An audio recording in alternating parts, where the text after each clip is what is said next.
pindahan dari rumah sakit sebelumnya ke Mayapada itu memang belum banyak dilakukan tindakan. Jadi, otomatis saudara kan ada rekam medisnya, ya, dari betul. rumah sakit sebelumnya kan, betul. Tindakan-tindakan tertentu kan, tindakan-tindakan tertentu apa yang saudara baca itu?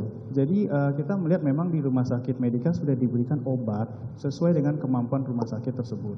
Jadi saya tidak melihat ada yang salah pada penanganan di rumah sakit Medika.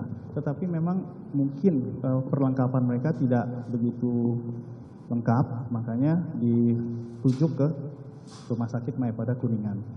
Nah, saat saya terima, itu memang kondisinya sangat tidak bagus, GCS-nya 3, dan itu di paru-parunya itu bunyi dahaknya sangat-sangat kental sekali.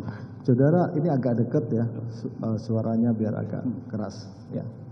Baik, jadi itu kondisi awal. Ya. Terus akhirnya saudara itu automatically, maksudnya saudara ditunjuk sebagai penanggung jawab atau setiap pasien terus ada ditunjuk atau memang tugas saudara? Itu tugas saya yang mulia. Otomatis saudara tim, ya, saya penanggung jawabnya ya. Betul. Baik, apa tindakan yang saudara lakukan? Jadi saat kita terima karena dia sudah koma dengan GCS 3, itu langsung kita intubasi, arti kita langsung pasang alat bantu nafas. Karena refleksnya semua sudah hilang. Jadi kalau refleksnya sudah hilang, maka pasien tersebut akan cenderung untuk gampang terdapat infeksi yang akan memperberat. Nah, dari data rumah sakit sebelumnya dan dari pemeriksaan laboratorium yang kita lakukan saat itu infeksi yang sudah pasien dapatkan itu sangat-sangat berat sekali. Leukositnya sudah sampai 20 ribuan, marker infeksinya pun PCT pun sudah cukup tinggi, di atas 4. Dan CRP atau peradangan itu sampai 200-an.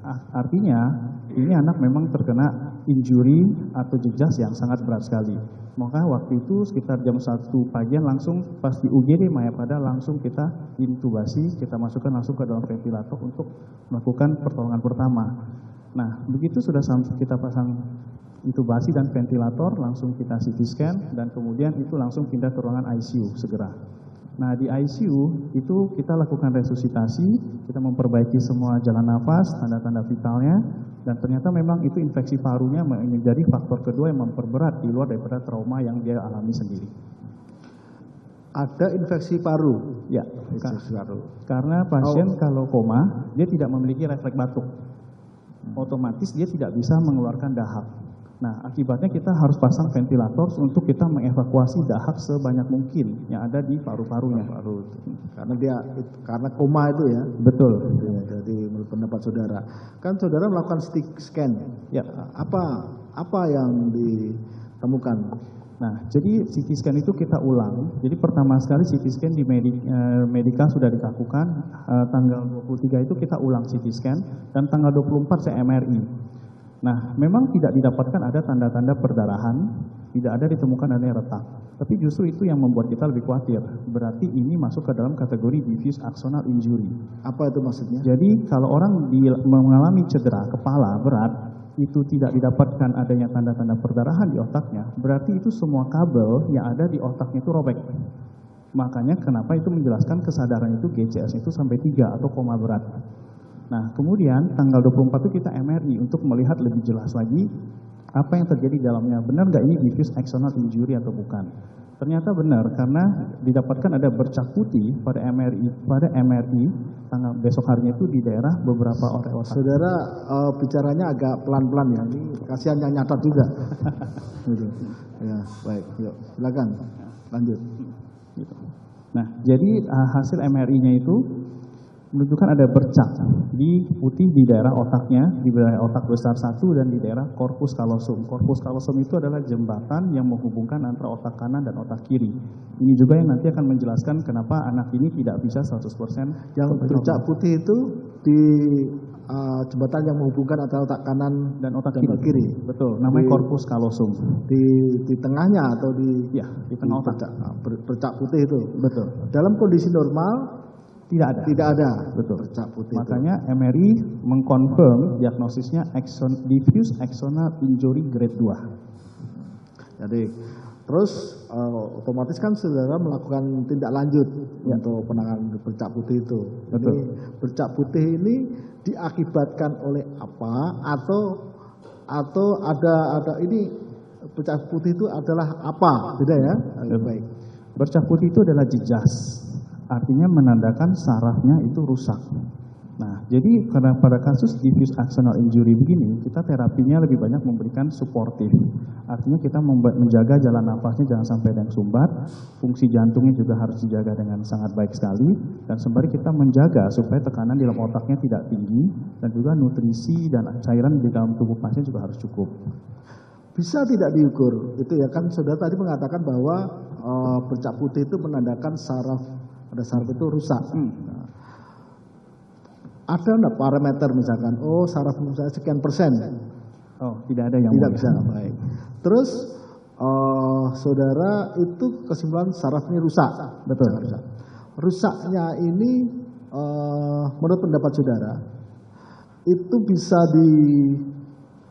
diperbaiki, dirawat kembali, bisa kembali, atau rusak ini tidak bisa pulih gitu. Masing-masing pasien berbeda-beda yang mulia. Tapi ibaratnya kita mengalami luka, pasti ada bekas luka. Nah, bekas lukanya ini ya tiap orang berbeda-beda pemulihannya. Ada yang bisa sembuh hampir sempurna, tetapi ada yang menetap. Nah, kalau pada kasus ini kita MRI ulang setelah beberapa minggu, itu bercaknya masih ada. Bercak itu masih ada? Bercaknya masih ada, tetapi ukurannya relatif berkurang. Jadi bekas luka yang ditimbulkan di daerah otak tersebut sepertinya akan tetap permanen di daerah sana. Itu bekas luka? Ya, oke. Kan begini, maksudnya demikian. Bekas luka bisa permanen, tapi sembuh. Ada, kan betul.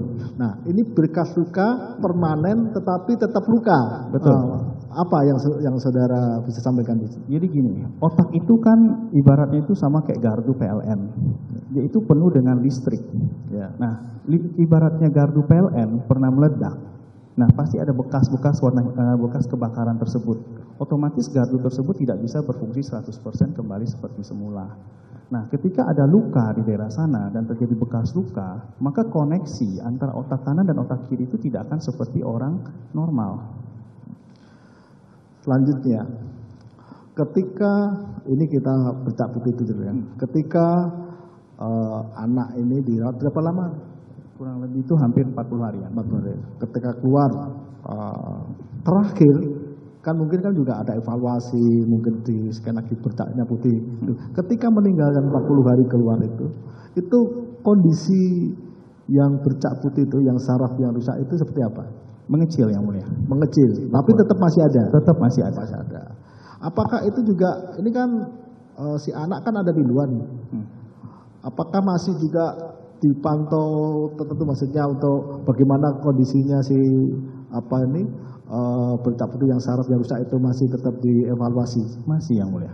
Masih jadi, dalam kontrolnya kita. Terakhir itu bulan lalu pas kontrol bulanan. Kondisinya seperti apa? Kondisi beliau memang satu, jalannya masih belum seimbang.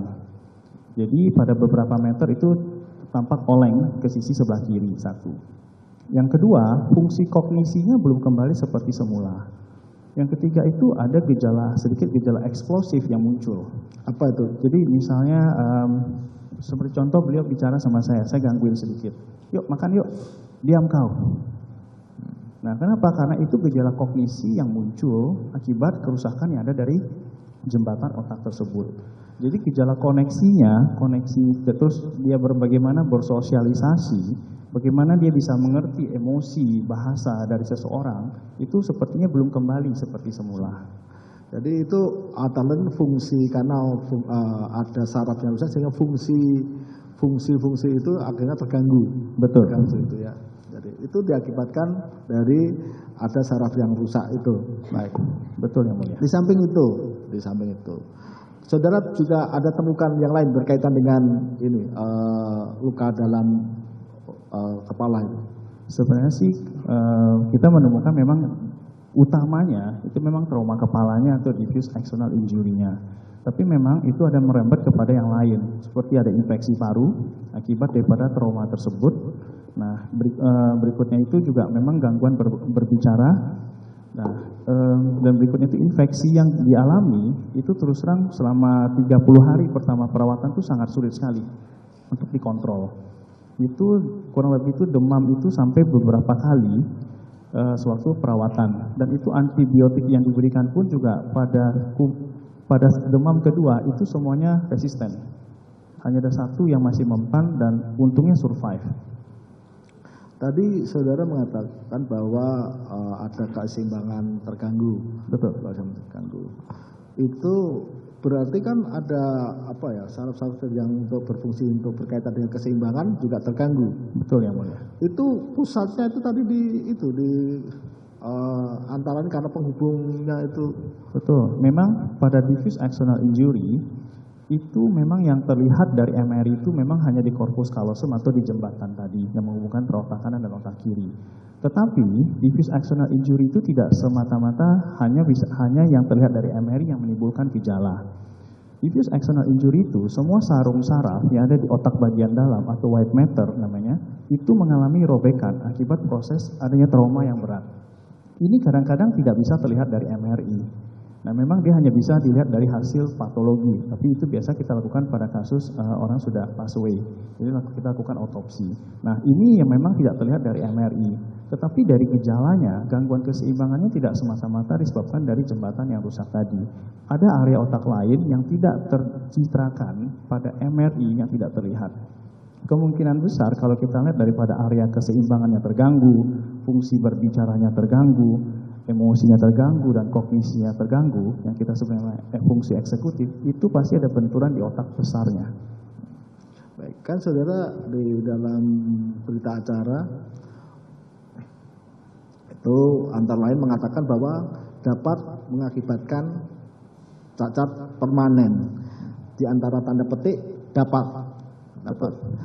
Artinya, tapi saudara melihat progresnya terakhir seperti yang pemeriksaan terakhir, progresnya seperti itu.